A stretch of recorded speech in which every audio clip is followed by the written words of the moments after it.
조갑제 TV 시청자 여러분 안녕하십니까? 2021년 10월 22일 금요일 오전 10시 58분입니다. 저는 아침에 일어나서 인터넷을 검색을 했더니 윤석열 전 검찰총장이 강아지에게 사과를 주는 사진을 띄워놓고 이게 논란이 되고 있다는 설명이 붙어 있었습니다.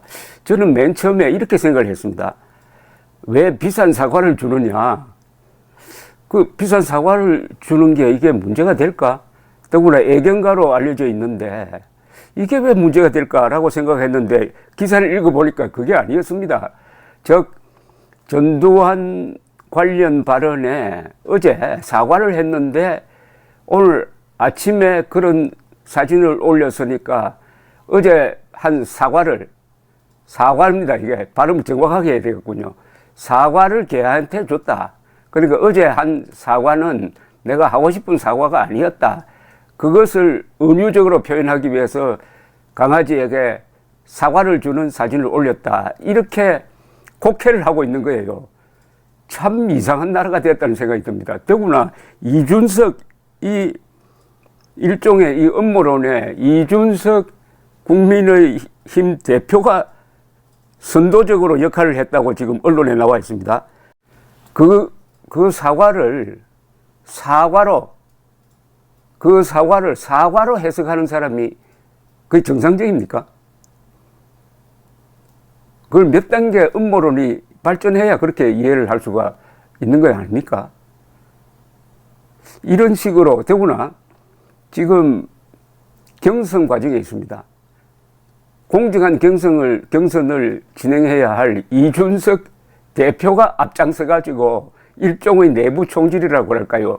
음모론에 불을 붙였다고 한다면은 빨리 이게 누가 경선을 거쳐서 이제 대통령 후보로 확정이 되면은 그 사람이 당무를 장악하게 돼 있습니다.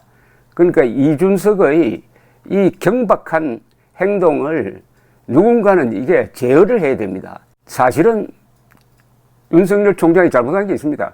어제 그 사과를 하지 않았어야 돼요. 당당하게 오랫동안 그 논쟁을 이어갔으면은 윤석열 전 총장이 이기게 되어 있었습니다. 근데 이것도 이준석 등이 앞장서 가지고 당내에서 압박을 하니까 마지못해 사과를 한 셈인데 아무리 제가 윤석열 총장이 IQ가 얼마나 되는지 모르겠지만은 그런 식으로 자신의 마음을 못 내켜서 했다는 뜻을 밝히기 위해서 사과를 먹이는 사진을 찍어서 올렸다고는 저는 생각하지 않습니다. 있는 대로 보면 되는 거 아닙니까? 강아지를 좋아하니까 사과를 먹였다 보면 딱. 그리고 그 전에도 보니까 이 사과와 윤석열 총장의 상당한 관계가 있더라고요. 윤 전 총장의 인스타그램에는 사과가 담긴 사진이 올라왔는데 그 게시글을 보면은 나무에 실로 사과를 매단 사진이 담겨 있다고 합니다. 사진과 함께 적힌 글에는 성렬이 형이 어렸을 적에 아버지는 퇴근길에 사과를 한 알씩 사 오셨다. 그러고는 몰래 마당에 있는 사과를 나무로 실로 묶어 두었다. 냉큼 일어나 팬티 바람으로 사과를 따서 아삭아삭 베어 먹으면 난 사과가 제일 맛있정이라고 말했다. 고 적혔습니다. 그건 뭐 별 문제 없는 거죠. 그런데 윤 전 총장의 반려견인 토리 인스타그램에도 사과가 담긴 사진이 올라왔는데 이게 말썽이 됐다는 겁니다. 말썽이 된 게 아니라 말썽으로 만든 거죠. 게시글에는 토리에게 사과를 주는 모습과 함께 오늘 또 아빠가 나무에서 인도 사과 따왔나 봐오. 토리는 아빠 닮아서 인도 사과 좋아해요라는 글이 실려 있습니다. 그런데 윤 전 총장 인스타그램에는 전두환 관련 발언 논란 뒤에 사과 사진이 올라온 적이 있답니다. 그래서 당시 게시글에는 윤 전 총장이 어릴 적 돌잔치 때 사과를 잡는 사진과 함께 성렬이 아가는 돌잡이 때 양손 가득 사과를 움켜쥐고 바로 입에 갖다 대기 시작했다. 그런데 참 이상하죠. 성렬이 형은 지금도 과일 중에 사과를 가장 좋아한다고 적혀 있었다고 합니다. 근데 이게 무슨 의미가 있습니까? 그러니까 이때는 사과를 하기 전이에요. 요것도 억척을 해가지고 전두환 씨 옹호 발언에 사과하지 않는다는 비판을 받을 때 사과 사진을 올렸으니까 이것도 뭔가 좀 이상하다 하는 그런 해석을 또 하고 있습니다. 이런 식으로 하면은, 이런 식으로 억측과 논리 비약을 하면은 이거 남아날 사람이 없습니다, 이거. 이준석 국민의힘 대표는 오늘 자신의 페이스북에 아침에 일어나 보니 뭐 이런 상식을 초월하는 착잡하다는 글을 남겼답니다.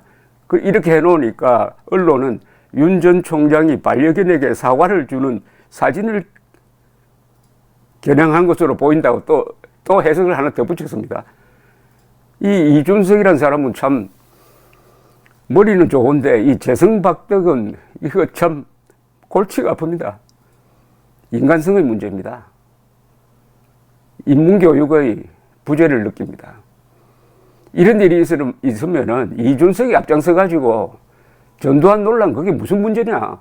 전두환 잘한 거 있고 못한 것도 있는데 못한 것은 정확하게 지적을 하고 잘한 것 중에서 시스템적 국정운영, 적재적소에 인재를 배치하고 밀어주는 거 이거는 벤치마킹 할 필요가 있다라고 이야기한 게 이게 뭐가 잘못됐느냐 이렇게 나와야 되는데 계속 윤석열을 사과하라고 밀어붙인 그 사람이 또 오늘 내부 총질의 모범을 보여주었습니다. 위태위태하지 않습니까? 하버드 대학을 나왔으면은 이준석의 99년 선배인 이승만 대통령을 벤치마킹 해야 되죠.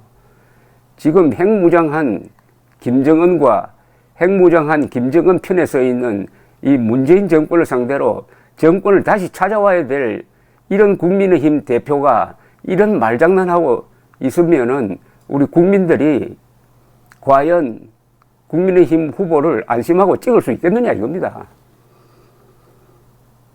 여기에 또 한 수 더 뜨고 나온 사람이 유승민입니다. 유승민 국민의힘 대선 경선 후보 캠프의 권성주 대변인은 사과는 개나 주라는 윤석열 후보, 국민 조롱을 멈춰라는 글을 또 올렸어요. 자신의 망언에 대한 사과 요청에 과일 사과 사진을 SNS에 올려 국민을 조롱했다고 비판을 했습니다. 이제 내부 총질이 더 본격화되는 거죠. 저는 이 유승민 국민의힘 의원이 이번에 윤석열 비판하는 걸 보면서 참 착잡한 생각이 듭니다. 이 유승민 씨의 부친이 유수호 의원인데 유수호 의원은 전두환이 만든 민정당의 핵심 인물이었어요. 만약 전두환을 비판하려면 아버지를 제대로 한번 비판하는 게 맞지 않느냐 하는 생각이 듭니다. 음모론에 한번 빠지면은 사람이 이상하게 된다는 것은 저 황교안 대통령 권한대행이 요새 어떤 행동을 하는지 보면 알 수가 있습니다. 감사합니다.